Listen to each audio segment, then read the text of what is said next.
Hey guys, this is Scott from Trim That Weed. In today's video, we will be talking about the F8E4 error code on a Whirlpool dishwasher. But first, what does the F8E4 error code mean? On Whirlpool dishwashers, the appearance of the F8E4 error code points to a water level issue.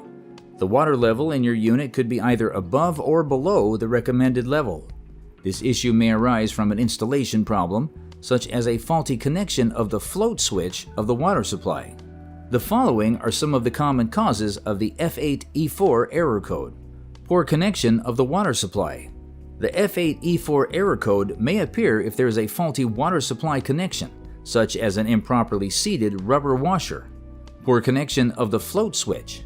The float switch is a small mechanism positioned at the base of your dishwasher's tub. It tracks the water level by moving up and down with the water. Over time, the float switch can become immobilized or obstructed, disrupting the water level and causing the error code to activate. Water in the drip tray. Water in the drip tray can also trigger the F8E4 error code. Now let's look at the best solutions you can apply to fix the F8E4 error code. Check the water supply connection.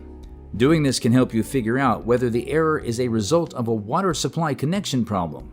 Try the following. Examine every water supply connection point to make sure the rubber washers are correctly aligned and the connections are snug. Then move the 3/4 fitting of the 90-degree elbow towards the valve and carefully tighten it by hand to prevent any cross-threading. Tighten the coupling by hand until it feels snug, being careful not to over-tighten. You can use pliers to ensure the coupling is properly aligned. Check the float switch connection. Ensure the float switch is correctly attached and free of dirt for optimal performance. Reconnect the float switch of your dishwasher by positioning the connector of the float switch with the housing and press in until the locking tab is seen at the rear. Empty the drip tray. First, detach your Whirlpool dishwasher from the electrical outlet.